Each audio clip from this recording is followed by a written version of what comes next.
मोहतरम हामिद हमीद साहब जी। शुक्रिया जनाब चेयरमैन साहब, आपने मुझे बजट पे अपने अल्फाज अदा करने का मौका फ़राहम किया। जनाब चेयरमैन साहब, पाकिस्तान तहरीक इंसाफ ने 8400 अरब रुपए का ये तीसरा बजट पेश किया। वफाकी हुकूमत की जानिब से ये पेश करदा बजट जो कि अमीर के फ़ायदे के लिए और गरीब को तबाह करने के लिए काफ़ी है। आज का पाकिस्तान खुशहाल पाकिस्तान, वज़ीर ख़जाना ने अपने बजट में जितने खूबसूरत अल्फाज अदा किए उसकी मिसाल शायद पाकिस्तान की तारीख़ में नहीं मिलती कि मोहतरम शौकत फ़याज़ तरीन साहब ने कहा कि इसके सम्राट इंशाअल्लाह ताला पाकिस्तान की आवाम तक पहुँचेंगे। ये अभी अल्फाज इस ऐवान में गूंज रहे थे तो आप देखें कि कितना रैपिड रिस्पांस है हमारे फाइनेंस मिनिस्टर का कि फ़ौरन तेल की प्राइसेस अप हो गई। इतना जल्दी रिलीफ तो अल्लाह की ज़ात बीमार को नहीं देती जितना जल्दी रिलीफ इस वज़ीर ख़जाना ने पाकिस्तान की आवाम को दिया। जनाब चेयरमैन साहब, एक और बात जो हमारे शौकत फ़याज़ तरीन साहब ने कहा अपने एक टेलीविज़न के इंटरव्यू में कि नैब और इकॉनमी इकट्ठे नहीं चल सकते। ये वही एजेंडा है कि जो अपोजिशन पिछले 3 साल से बावाज़े बुलंद होकर कह रही है कि नैब न्याजी गठजोड़ से मुल्क तरक्की नहीं करेगा, इससे मुल्क को नुकसान होगा। मगर ऐवान बाला में बैठे हुक्मरानों को 1 जून तक नहीं देंगी।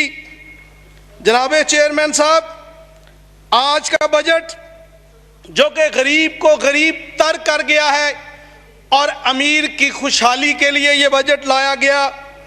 13,000 अरब रुपया लेकर आपने टैक्सेस लगाकर इस मुल्क पर ये एहसान अजीम किया कि यहाँ पर टैक्स की जो रेशो थी, टैक्स की जो कलेक्शन थी, वो दुनिया को दिखाने के लिए आपने आदात के जो हेर फेर किए, आज पूरी दुनिया में इस पे जग हसाई हो रही है। जनाब चेयरमैन साहब, आज का वज़ीर ख़जाना जो कि इस असम्बली का चौथा वज़ीर ख़जाना है, वो ये कह रहे हैं कि हमें डॉलर को कंट्रोल करना पड़ेगा कि इसहाक डार की पॉलिसी को आज आपका वज़ीर ख़जाना ये बात मान रहा है। और आपके इस वज़ीर ख़जाना ने, चूँकि ये बहुत लर्नड वज़ीर ख़जाना है जिन्होंने पाकिस्तान पीपल्स पार्टी के उस स्याह दौर को जो आपके वज़ीर कहते हैं, जो आपके मशीर कहते हैं, उसी वज़ीर ख़जाना को आपने आज इम्पोर्ट करके आज खुशहाल पाकिस्तान का वज़ीर ख़जाना बनाया। जिस तरह हकूमती बेंचों की तरफ से, हकूमती वज़ीरों की तरफ से, हकूमती मशीरों की तरफ से पुराने अदवार को, वो दौर पाकिस्तान पीपल्स पार्टी का हो, वो दौर पाकिस्तान मुस्लिम लीग नून का हो, वो दौर पाकिस्तान मुस्लिम लीग काफ का हो, या वो दौर आमरीत का हो, उस पर बड़ी बुलंदोबांग दावे होते हैं, बड़ी तकरीरें होती हैं और ये साबित करने की कोशिश की जाती है कि वो जो अदवार थे उसमें बददियानती अरूज पे थी, बदअहदी अरूज पे थी, अकरबा परवरी अरूज पे थी। तो मैं जनाब चेयरमैन साहब आपकी तवज्जो चाहूँगा कि अगर आज की इस PTI में से वो तमाम अदवार के मिनिस्टर निकाल दिए जाएं, वो तमाम अदवार के लोटे निकाल दिए जाएं, तो इस PTI में तहरीक रह जाएगी, इंसाफ खत्म हो जाएगा। जनाब चेयरमैन साहब, 10 अरब के टैक्स इस वजीर खजाना साहब ने तनख्वाहदार तबके को भी नहीं छोड़ा। उसके मेडिकल ट्रीटमेंट पर, पेंशन फंड पर, अलाउंसेस पर टैक्स लगा दिए हैं, जो कि सरीहन आइन की खिलाफ वर्जी है। LNG पर टैक्स लगा दिया, जो मैं समझता हूं कि आवाम पर बराह रास्त इसका बोझ पड़ेगा।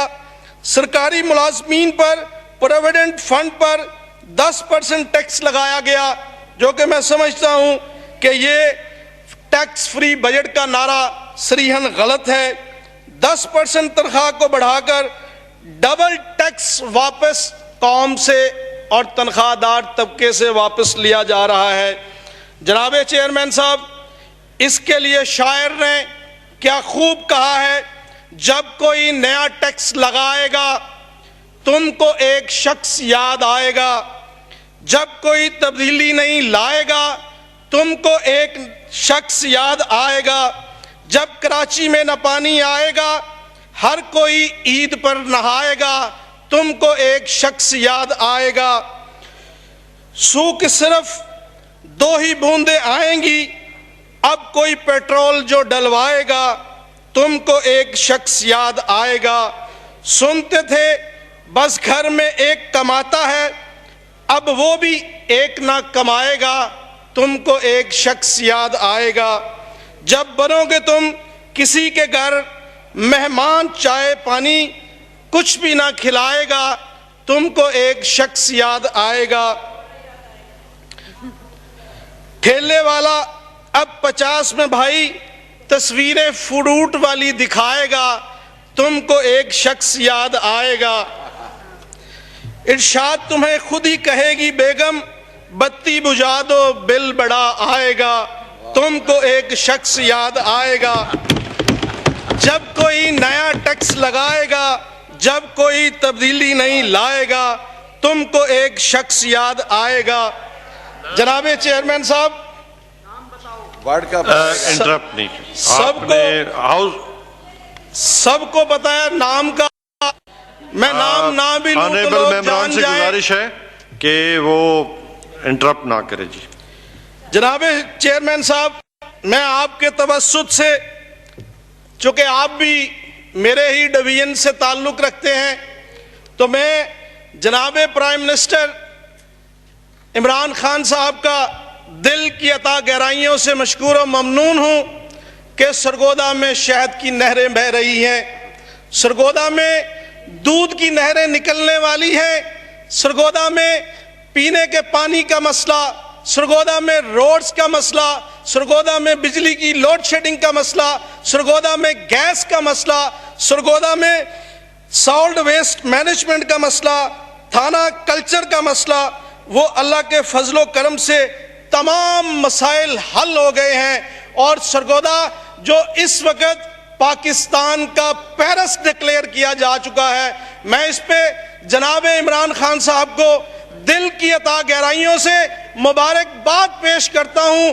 कि उनकी शब रोज मेहनत की वजह से सरगोदा में आज दूध की नहरें बह रही हैं। तो मैं आपसे ये सरबस्ता, ये हाथ जोड़कर आपसे ये इल्तजा करूंगा, काइंडली खुदा के लिए उनको होश में लाएं, ये आपसे सरबस्ता गुजारिश करूंगा कि जिस डिवीजन ने उनको इज्जत दी, जिस डिवीजन ने आपको इज्जत दी, जिस डिवीजन ने मुझे इज्जत दी, वहां के लोगों का हमारे पे ये फर्ज भी है और कर्ज भी है कि आज अल्लाह रब्बुल इज्जत ने आपको और मुझे ये वक़्त दिया है कि हम आवाम के लिए और पाकिस्तान के लिए कुछ करके जा सकें।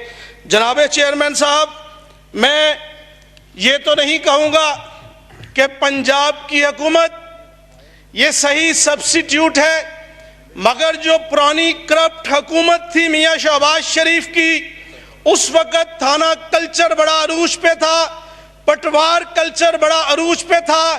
आज थाने में कोई रिश्वत लेने वाला नहीं है, आज पटवारी पैसे वापस दे देते हैं, फर्द फ्री मिल रही है।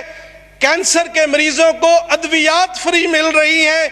मैं समझता हूं कि आज ना हेल्थ का इशू है, ना तालीम का इशू है, ना थाने का इशू है, ना ही कोई ऐसा सरगोदा डिवीजन का या पंजाब का कोई मसला पीछे रह गया है। आपने जो वसीम अकरम प्लस लगाया है उसमें से या वसीम निकाल दें या प्लस निकाल दें। ये मैं समझता हूं उस लेजेंड वसीम अकरम की तौहीन है कि जिसके साथ उसको तशबीह दी जाती है।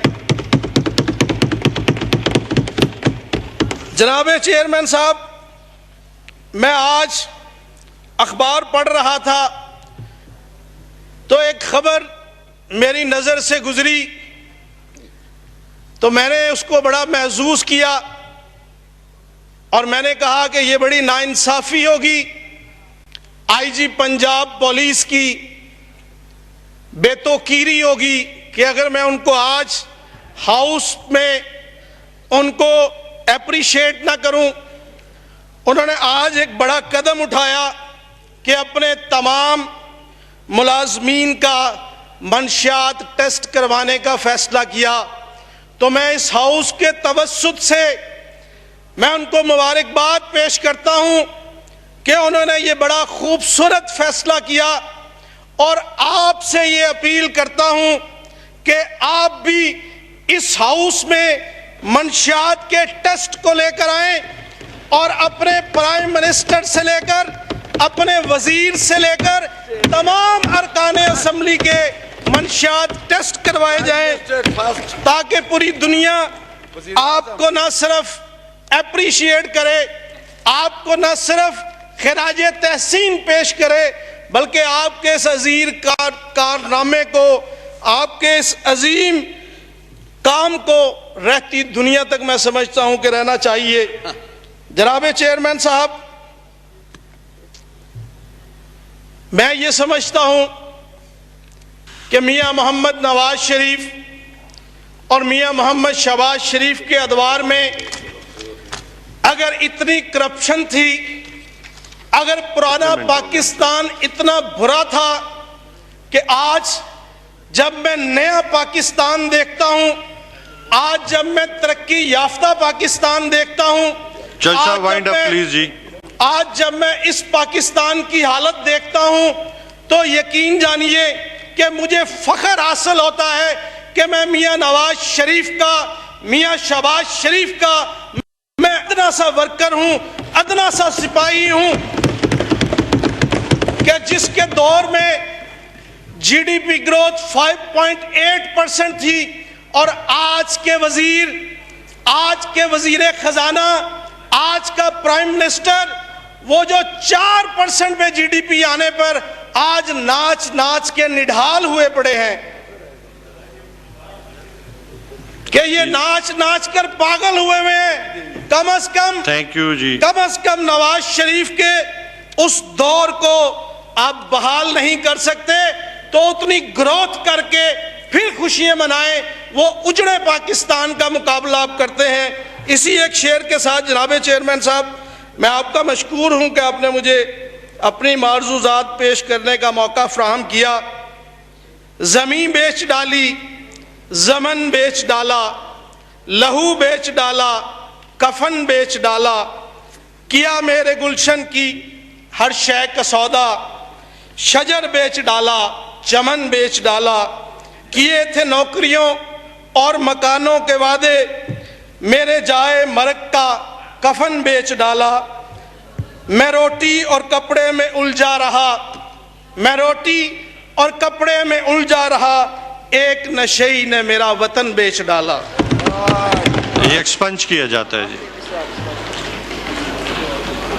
ये लास्ट जो वर्ड्स हैं ये एक्सपंज किए जाते हैं जी। मोहतरमा सोबिया कमाल खान साहबा जी।